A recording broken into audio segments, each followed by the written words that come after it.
Good morning. My name is Kachalia. I'm a general internist. I'm an academic hospitalist at Johns Hopkins Medicine. I'm also the Senior Vice President for Patient Safety and Quality at Johns Hopkins Medicine.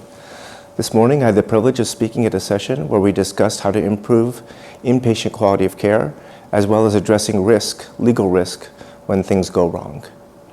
We talked about how there's much to do with regard to improving quality and safety in healthcare today. We used case examples to discuss some of the concepts. In particular, we reviewed briefly all the strategies that we've seen with regard to improving quality, such as public reporting and transparency, using clinical decision support and EHRs to improve care.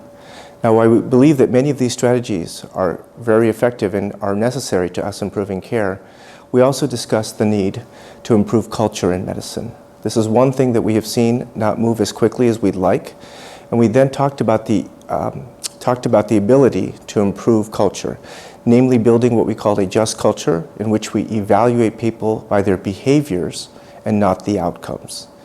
It is by this we can help people understand that they won't be punished for mistakes and hold those accountable when they knowingly violate the rules. Both aspects are very critical to improving care. We then also talked about the importance of focusing on risks and not just harmful events with regard to improving care, because it turns out if you look at only events, you may be missing a lot of the risk that exists out there.